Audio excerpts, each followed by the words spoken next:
with the community. I don't got no problem with the community, man. LGBTQ and all the, I ain't got no problem with all them with the alphabets at all. Young Thug just snapped after fresh DL evidence came out. His reaction wasn't calm, it was explosive. From corsets and kissy selfies to leaked calls and a shocking album cover, every move only makes the rumors louder. Every time Young Thug steps outside, it turns into another trial by the internet. And this time, it only took a single selfie to set everything on fire. He popped out rocking a corset straight out of Mariah the Scientist's closet, throwing up a kissy face like he didn't care if the internet burned down. And of course it did. The comments were ruthless. Oh, he's never beating the allegations. This one got a little sweetness to it. But here's the crazy part. Thug didn't shy away. He reposted some of the trolling himself, like the viral post that read, "Homosexual Thug is back, we getting peak music." And this isn't the first time. Remember when a fan called him gay on live? Thug's reaction told you everything you needed to know. Trash. You heard I was gay? You going crazy. And the timing couldn't have been messier. Thug just dropped his post-prison album, UYSCUTI, and went on the Pivot podcast to clear the air. This was his first big sit-down since the YSL RICO trial and prison time, and he was ready to address everything. Of course, people couldn't ignore his fashion history either. The Jeffrey dress, the nail polish, the wild fits. On the Pivot, he finally addressed it. He doesn't identify as anything but a straight man. You know, I don't got no problem with G. You know what I'm saying? With the community, I don't got no problem with the community, man. LGBTQ and all the, I ain't got no problem with all them with the alphabets at all. But you... I'm a straight woman. I don't want, man, listen. He even said he had to dumb it down because the world wasn't ready for how far he was willing to push gender norms. Your mind be so far gone, you had to dumb it down. Like, I've been had like black painted nails, rock star. I've been painting my nails. I've been wearing dresses. I've been just doing like the pop star, the 2050. I've been doing the 3000. I've been doing the far away. It's just like, I just had to stop doing it. I just had to dumb it down. But that's not all. Thug went deeper on the mental health topic. Instead of therapy, Thug says he leans on family and OGs, choosing advice from the streets over professionals. My sister, my big sister, my big brother, my dad, my mom, my OGs, I listen to y'all. Like, it's really a slap in the face to me. If you know what I'm saying? I just was telling my girl that, like, I don't think you need a therapist. I don't think I need a therapist. I feel... And when asked how he'd feel if his girl went to therapy, he said this. I feel like I'm not a man if my girl get a therapist.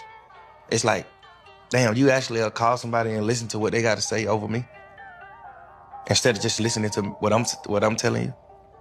I just feel less of a man. Fans were going wild in the comments saying, paint your nails and wear dress, but therapy is where you draw the line on manliness? That's actually wild. To make things worse, his new album, UYSCUTI,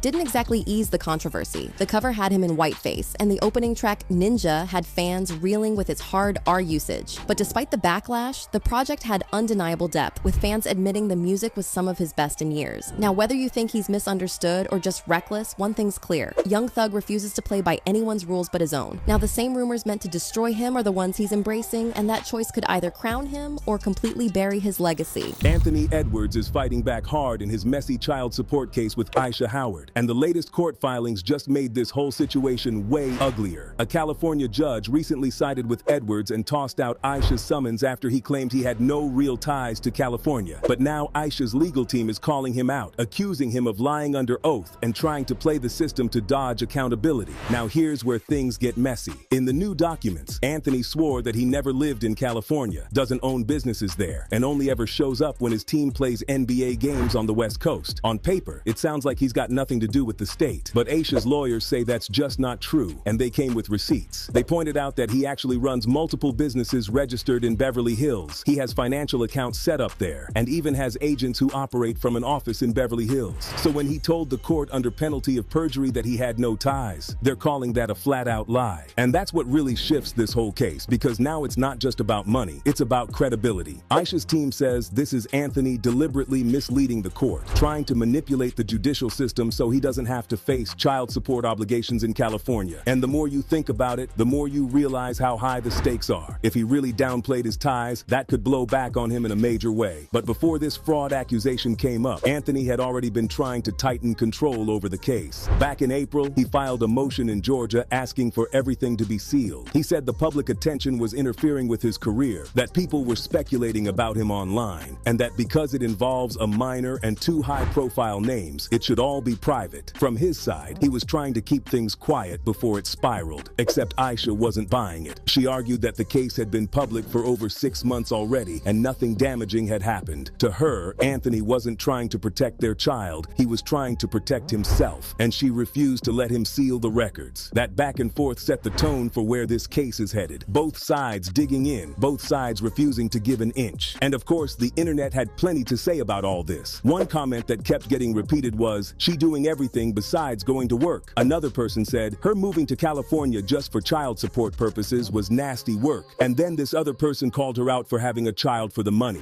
Basically, people are calling out Ayesha on her BS, cause it doesn't feel like she's fighting for her child's rights. She's chasing a bag. But here's where it gets even more complicated, because if Anthony really has strong business ties in California, then Ayesha might actually have a case to keep fighting there. And if she can prove that he lied, that could flip the entire legal battle in her favor. The question now is whether she has enough evidence to back up her claim, or if the court will continue siding with Anthony. What makes this moment so tense is that it's no longer just about child support numbers. It's about reputation, it's about who the court believes, and it's about whether one of the NBA's brightest stars has been caught bending the truth. And with both sides refusing to back down, this story is only getting darker from here.